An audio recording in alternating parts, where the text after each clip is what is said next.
Ini banyak orang, mereka semua dulunya Bani Kedar Nebayot, sekarang sudah percaya Yesus Kristus. Lagi-lagi pendeta Risuli Lubis mendatangi jemaatnya dengan sukacita, di area yang udah nggak asing lagi. Insya Allah sahabat pasti juga bisa menebak lokasi tersebut. Nggak pakai panjang lebar saya jelaskan tempatnya ya sahabat, langsung saja kita saksikan petualangannya. Makanya dukung terus pelayanan ini ya, biar makin banyak jiwa-jiwa dimenangkan bagi Yesus. Mereka dulu 90% Bani Kedar Nebayot.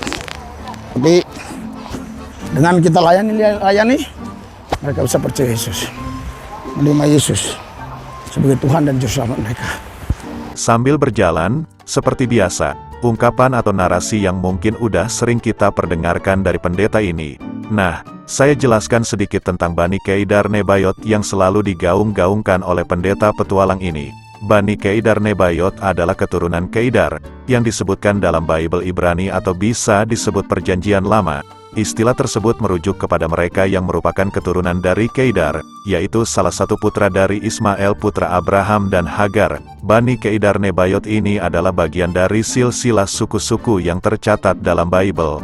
Kalian bisa cek silsilahnya di dalam Bible Kejadian 25, bagian 13-16. Jika kalian penasaran dengan isinya, silahkan dibaca sendiri ya. Baiklah sahabat, kali ini saya akan melanjutkan dengan menampilkan judul dan thumbnail dari konten pendeta Risuli Lubis. Perhatikan dengan seksama. Jika dikaitkan dari narasi yang dibangun oleh pendeta ini, kita bisa analisis Bani Kedar Nebayot yang dimaksud.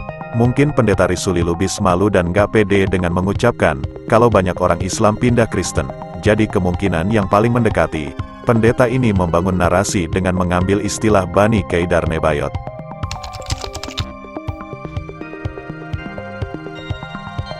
Semakin luas, semakin banyak bertumbuhnya. Di mana-mana aja ada Kristen. Tuh ya, nggak di Mekah. Pak Bobon tidak salah dengar.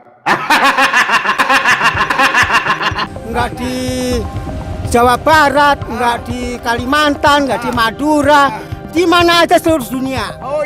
Banyak Yesus. Di mana aja seluruh dunia. Banyak Yesus. Bikin malu aja, makanya micin itu dikurangin.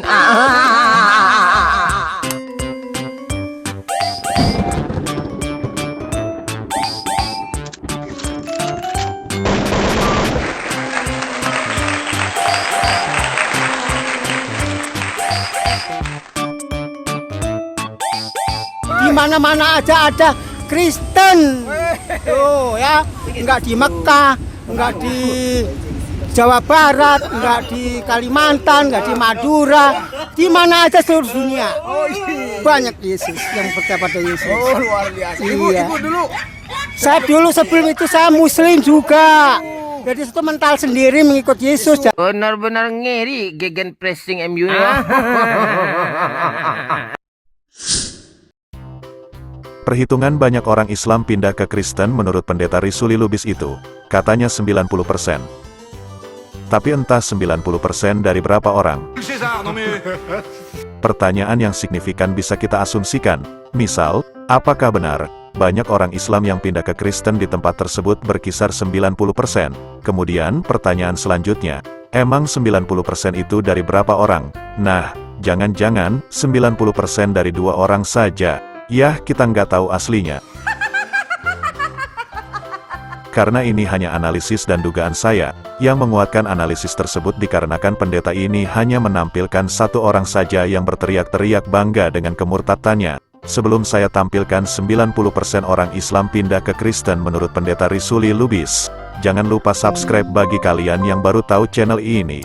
Kemudian like and share ke seluruh alam nyata dan alam mimpi. Siapa tahu edukasi dan hiburan kali ini bisa membuat orang nyata sadar dan tercerahkan. Kemudian yang bermimpi bisa langsung bangun dari tidurnya. Haleluya, yang percaya katakan. Haleluya. Saudara belum disuruh duduk udah duduk. Haleluya. Saya berdiri dari tadi terus ya. Luar biasa. Ayo berdiri. Aduh. Ayo berdiri. Gimana saudara mau taat sama Tuhan, sama utusannya aja nggak taat ya? Emang gue pikirin itu. Pendeta Risuli Lubis kali ini sungguh luar biasa. Baru saja dia menyatakan dirinya sebagai utusan Tuhan. Analisis untuk mengetahui kriteria utusan Tuhan dapat kita cari dalam teologi Kristen. Utusan Tuhan bisa diketahui kepada individu atau entitas yang dipilih atau diutus oleh Tuhan untuk melakukan tugas atau misi tertentu. Misal, dalam Perjanjian Lama, para nabi seperti Musa diutus oleh Tuhan untuk membawa pesan dan petunjuknya kepada bangsa Israel. Dalam Perjanjian Baru, Yesus dianggap sebagai utusan Tuhan yang paling penting, sebagai anak Bapa yang diutus juga untuk menyelamatkan domba yang hilang dari Bani Israel. Nah, konsep ini dapat bervariasi dalam teologi Kristen, tetapi pada dasarnya mengacu pada individu yang memiliki panggilan atau misi khusus dari Tuhan. Beberapa denominasi mungkin menganggap pendeta sebagai utusan Tuhan dalam arti tertentu, sementara yang lain mungkin lebih berfokus pada peran mereka sebagai pelayan atau pemimpin rohani. Dalam banyak kasus, istilah utusan Tuhan mungkin lebih sering digunakan untuk merujuk pada nabi-nabi atau figur agama yang memiliki panggilan khusus untuk menyampaikan pesan ilahi, seperti Musa atau Yesus. Jadi, ini adalah perbedaan dalam pandangan teologi Kristen, yang dapat bervariasi antara denominasi-denominasi dan keyakinan individu. Bagaimana menurut kalian? Apakah teman-teman Kristen setuju jika pendeta Risuli Lubis ini adalah utusan Tuhan jika dilihat dari sudut pandang teologi Kristen? Ayo berdiri semua, berdiri dulu, berdiri. Berdiri, semangat. Biar sehat. Jangan ada yang stroke ya. Sehat semua. Haleluya. Ya, makanya jangan hidup dalam dosa, banyak penyakit. Haleluya. Hidup yang benar supaya sehat. Amin. Berikan sorak-sorai buat Tuhan kita yang meriah. Ya, silakan duduk. Haleluya. Itulah saudara, harus ada etika, ada sopan santun. Saudara, Bapak Ibu sekalian, kelemahannya rakyat Indonesia ini ya, mulai dari orang kalangan bawah sampai tingkat atas, etikanya kurang. Ya, sopan santunnya kurang. Disiplinnya sangat minim sekali. Konslet otaknya. Bautnya satu hilang. Kena lockdown. Saya nggak habis pikir ya, mengapa pendeta Risuli Lubis merendahkan rakyat Indonesia? Dia ini kan gelarnya utusan Tuhan. Padahal dia sedang berbicara dengan jemaatnya. Mengapa nggak bilang saja kalau jemaatnya lah yang nggak punya etika, nggak ada sopan santun, dan kurang disiplin? Kok malah menuduh rakyat Indonesia yang ini, yang itu dan macam-macam sebagainya? Apakah pendeta Risuli Lubis hidup di planet Pluto? Apakah dia nggak cinta sama Indonesia? Apakah ajaran pendeta Risuli Lubis nggak mengajarkan cinta terhadap tanah air? Apakah mungkin pendeta ini ada dendam dengan rakyat Indonesia? Apakah pendeta ini sakit hati dengan rakyat Indonesia? Ya ampun Lubis, emang ente sekarang hidup di mana? Apakah layak pendeta Risuli Lubis dikatakan sebagai utusan Tuhan? Yang lebih konyol lagi, simak video berikut. Apalagi kalau saudara ke Jepang. Saya kaget ya, waktu saya ada di Jepang, saya lagi naik mobil sama seorang pastor, terus di depan kami ada orang yang jauh lebih muda. Padahal waktu itu ya, saya ada di dalam mobil. Mereka itu begini, hai. Terus saya tanya sama pastor itu, "Lu kenapa dia begitu?" Dia tahu bahwa kita lebih tua. Haleluya. Hormatnya luar biasa. Padahal Jepang itu ya dalam pemikiran banyak orang Indonesia penjajah. Tapi ternyata Jepang yang dulunya menjajah, etikanya sekarang lebih baik. Adu domba, penipu dalam nama agama. Ya luar biasa. Melawak United ni udah kelihatan goblok ya kan. Yang setuju katakan amin. Dimulai dari etika dulu, ya. Ada sopan santun, ada etika. Sekarang nggak zamannya lagi jago-jagoan. Nggak zamannya lagi, saudara. Nggak ada jagoan-jagoan di negara ini. Nggak ada. Siapa yang bilang ada jagoan-jagoan? Jadi Makanya kita perlu etika. Amin. A few moments later. Haleluya, kita tetap bersuka cita ya. Jadi kita gladi resik ya. Ya. Amin. Amin. Baru 60. Amin. 75%. Amin. 90%. Amin. Perlu sopan santun, menghormati orang lain.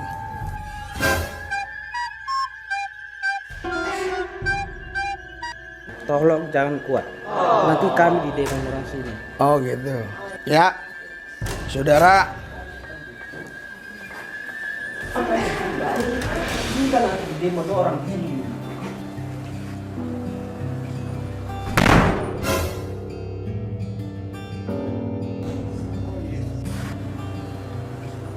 Orang yang bersemangat sanggup menanggung penderitaannya. Amin. Haleluya, haleluya.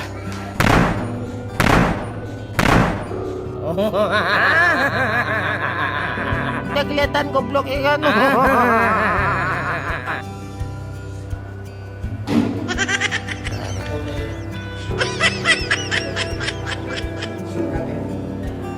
Kami sudah jauh-jauh datang kemari karena kami mengasihi saudara. Haleluya. Haleluya. Ya tadi sudah ada dalam hati saya ini, kalau mereka ini tidak semangat lagi terus begini, ya udah besok-besok biarin aja lah. Tapi Tuhan tegur saya, nggak boleh begitu. Kamu harus mengasihi mereka. Mereka kan orang-orang yang mau datang kepada Yesus, yang ingin memuji menyembah Tuhan. Ya maklumlah kalau ada yang masih baru-baru, ya. Tapi kadang-kadang yang lama pun kepengaruh dengan yang baru. Haleluya. Aduh, hati tersiksa tapi mulut ketawa juga kan. Kersek. Kasihan, janganlah diketawain gitu.